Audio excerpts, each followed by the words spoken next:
Olá, eu me chamo Marcelo, eu sou instrutor de reparo de módulos na Chiptronic e hoje nós vamos fazer algumas simulações porque queremos mostrar que é importante fazermos simulações do sistema de injeção eletrônica de vários sistemas, de vários veículos, da maneira correta. Nós não queremos apenas pulsar um módulo em bancada, porque isso iria gerar muitos códigos de falha. Então, mesmo que um simulador esteja funcionando, pulsando um módulo, ele geraria vários códigos de falha.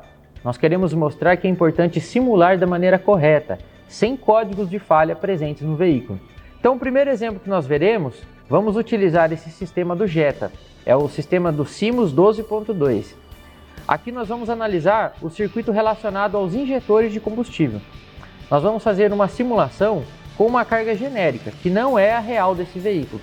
E você vai ver que vai gerar uma falha ao fazer essa simulação. Logo depois nós vamos fazer uma simulação com a carga real desse veículo, com a carga real do injetor que ele exige, que é a carga que tem lá no veículo. E aí você vai ver que não vai mais gerar esses códigos de falha. Então vamos ver esse primeiro exemplo aqui. Nós estamos aqui com o sistema Simus 12.2. Esse sistema é aplicado nos veículos Jetta da Volkswagen. E nós temos aqui a seleção dos sistemas. Então vamos colocar ciclo Otto, Volkswagen. E vamos selecionar o sistema Simus 12.2. Aqui nós colocamos uma carga genérica. Até colocamos Simus 12.2, injetor incorreto, justamente para poder fazer essa simulação. Nós colocamos a carga de injetor, uma carga genérica, não é a carga real que esse veículo usa. E nós vamos ver como ele se comporta. Vamos selecionar então esse sistema que está incorreto, apenas para poder fazer uma simulação. Vamos acionar a linha 30, linha 15 e a partida. Ele pegou com algumas falhas. Ele está falhando a injeção e se nós tentarmos aumentar a rotação, ele vai cortar, ele não vai liberar uma rotação maior. Se nós analisarmos o sinal com um osciloscópio, nós vamos poder notar que ele tem os mesmos picos de tensão de acionamento, visto que esse sistema ele tem um bloco específico para elevar esse valor de tensão para poder disparar os injetores. Porém, nós não temos aqui um tempo de injeção. Nós temos apenas o acionamento do injetor, aciona essa carga, mas nós não temos aqui o tempo de injeção. É por isso que se nós aumentarmos a rotação, ele vai cortar o sinal. Ele vai parar de acionar esses injetores. Provando assim que, usando uma carga genérica para tentar simular um injetor de combustível, ele não vai liberar essa rotação. Esse teste prova que não basta nós usarmos uma carga genérica como um atuador simulando aí um injetor de combustível. Nós precisamos da carga real desse veículo, senão ele vai apresentar falhas. Se conectarmos ali um scanner qualquer, nós vamos ver que ele vai aparecer essa falha aí de injeção relacionada aí aos injetores. Agora nós vamos fazer um outro teste. Nós vamos pegar agora o sinal real desse veículo e ver o que acontece. Agora nós vamos selecionar o sistema correto. Vamos colocar Simus 12.2.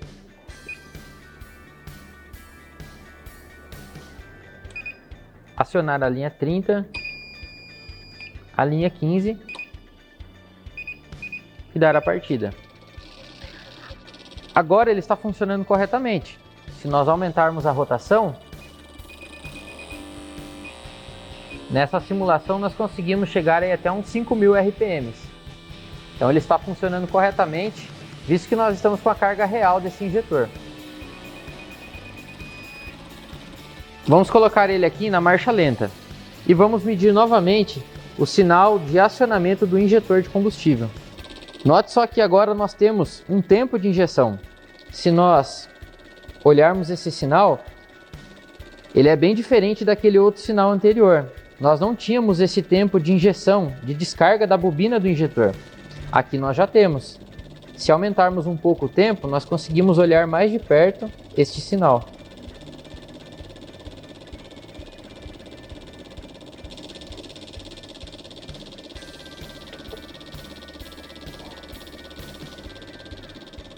Agora nós vamos pausar esse sinal na tela do nosso osciloscópio.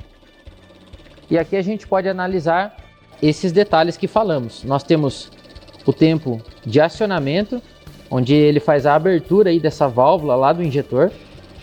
Nós temos aqui alguns picos de tensão de 65 volts. É um circuito específico dentro desse módulo que ele eleva esse valor de tensão. E logo após abrir o injetor de combustível, nós podemos notar aqui no osciloscópio que nós temos o tempo de injeção. É o tempo de injeção dentro do cilindro. Então isso prova para a gente que, tendo esse tempo de injeção, é o sinal correto, é a carga real dessa bobina, desse injetor. Agora nós vamos analisar esse sistema do 4GF aplicado nos veículos da Fiat. Assim como a carga real dos injetores lá no sistema do Jetta nós analisamos, vamos analisar da mesma forma, agora aplicando o circuito relacionado ao acionamento das bobinas de ignição. Então precisamos respeitar a mesma carga de bobina desse veículo. Se nós colocarmos uma carga genérica, ele vai funcionar, vai acabar pulsando, porém vai apresentar alguns códigos de falha para nós, não vamos conseguir aumentar a rotação para fazer a simulação dele. Então vamos fazer primeiro um teste com uma carga genérica, para ver esse defeito que vai apresentar, e logo depois nós vamos fazer o teste com a carga real, a carga de bobina desse sistema. Vamos para os testes práticos. Então vamos testar esse módulo aqui, 4GF da Fiat. Nós estamos com ele aberto, visto que nós vamos testar os dois componentes responsáveis pelo acionamento da bobina de ignição. São esses dois componentes aqui, bobinas 1 e 4 e 2 e 3. Cada um desses componentes faz o acionamento aí de duas bobinas. Vamos colocar aqui no ciclo Otto, selecionar a montadora Fiat e temos aqui o sistema IAW 4GF. Nós temos duas opções, nós temos o 4GF e nós temos essa carga que nós colocamos para poder fazer esse vídeo, bobina incorreta. Então aqui nós temos uma carga de bobina que não é a real desse sistema. Vamos selecionar ela para ver o que acontece.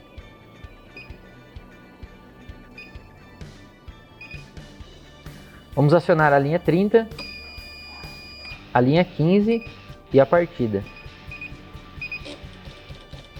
Você pode notar que ele não liberou a partida. Se nós pegarmos o nosso osciloscópio e viermos aqui nesse componente que faz o acionamento das bobinas, nós podemos notar ali na tela do osciloscópio que nós não temos o acionamento dela. O sinal está zerado. É como se ele não estivesse acionando. Porém, se nós olharmos na parte desse componente onde vem o acionamento do processador, nós temos. Você pode notar na tela que nós temos o acionamento vindo do processador, porém ele não consegue fazer o chaveamento desse componente, visto que a bobina ela está incorreta. Agora vamos selecionar o sistema IAW4GF, porém agora com a carga correta.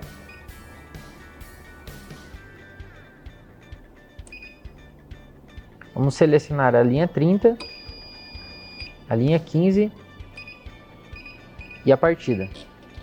Agora vamos olhar na tela do osciloscópio e você vai notar que eu vou medir no mesmo componente. E agora nós temos ali o acionamento correto. Você pode notar na tela do osciloscópio que nós temos o acionamento da bobina, o tempo de fechamento dela, onde esse componente ele faz o acionamento da bobina. E aqui nós podemos notar que temos um resquício de tensão. Esse pico mais alto aqui de tensão mostra que a carga real da bobina ele faz com que o sistema libere o funcionamento de maneira correta. Se nós olharmos no outro componente, também temos o acionamento das outras duas bobinas. Então isso mostra para nós que se nós respeitarmos as características desse veículo, colocando, por exemplo, a carga real da bobina de ignição, ele vai liberar o acionamento e esse sistema irá funcionar. Ao conectar um scanner ali, nós vamos notar que ele estará simulando sem códigos de falha. Estamos agora com esse sistema aplicado nos veículos S10. Essa S10 é diesel leve, e nós vamos falar do circuito relacionado aos sensores dela. Mais especificamente, vamos falar do sensor de rotação. Esse sensor de rotação é específico desse veículo. Então, se nós colocarmos um sinal genérico para tentar dar partida, tentar simular esse veículo, ela não vai liberar. nós vamos fazer esse teste. Vamos colocar um sinal genérico e ver as falhas que ele apresenta. Ele não vai liberar o funcionamento correto desse veículo. Logo depois, faremos uma simulação com o sinal real que esse sistema exige para que ele possa liberar o funcionamento desse veículo. Então vamos aos testes práticos. Estamos agora com o sistema EDC16C9. Esse sistema ele é aplicado na S10 diesel leve e agora nós vamos fazer o teste nesse sistema. Nós estamos aqui com uma agulha onde chega o sinal do sensor de rotação. Esse sensor de rotação, nesse módulo da S10, precisa ser o exato dela. Ela não aceita que seja um sinal genérico, por exemplo. Vamos fazer uma simulação. Vamos selecionar um sinal genérico. Um sinal de 60-2, sinal fônico 60-2, com 5 volts.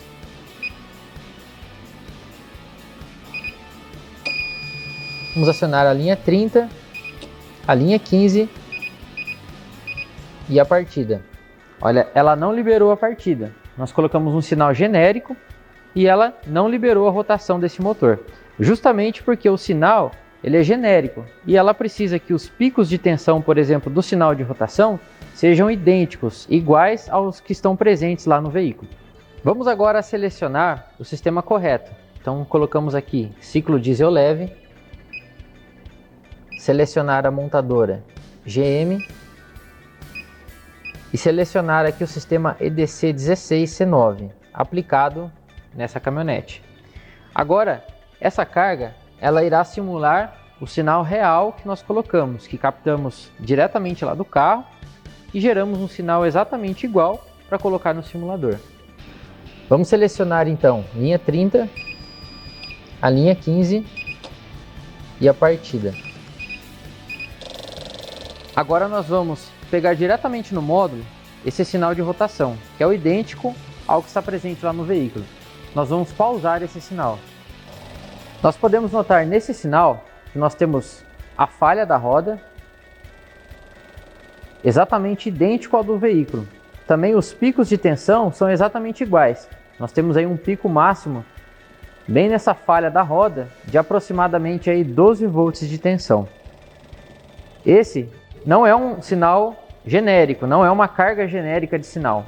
É exatamente igual ao do veículo. É justamente por esse motivo que o veículo ele reconhece o sinal fônico e libera a partida dele. Nós podemos olhar também na tela do nosso scanner. Vamos utilizar aqui, no caso, o Diesel Diag, mas você pode utilizar qualquer outro scanner. Nós podemos notar aqui na tela do nosso scanner que nós entramos no sistema desse veículo e nós não temos nenhum código de falha presente. Nós podemos notar aqui, olha, que não é possível ler as falhas, justamente porque não há falha alguma presente nesse sistema até este momento. Então, esse teste comprova que, se respeitarmos os sinais, as características corretas de cada um dos sistemas, é possível fazer simulações sem códigos de falha. Com esses testes que fizemos, nós chegamos à conclusão que um simulador ele não deve ter apenas sinais genéricos, por exemplo, de sinais de sensores de rotação e fase, ou mesmo como cargas reais de bobinas de ignição ou as cargas reais dos injetores, são muito importantes. Não basta apenas colocarmos aí cargas genéricas para tentar simular. Nós podemos ver que em alguns sistemas é possível você pulsar esses modos, porém apresentam vários códigos de falhas e alguns nem mesmo vão funcionar em bancada.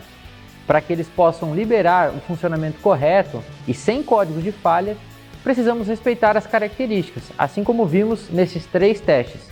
Vimos que o sinal de rotação e fase é muito importante, as cargas das bobinas de ignição, bem como dos injetores de combustível, são importantíssimos e vitais para o perfeito funcionamento desses sistemas em bancada. Pensando em todas essas características que precisam ser respeitadas, a Chiptronic desenvolveu o ECU Test 3 Infinity.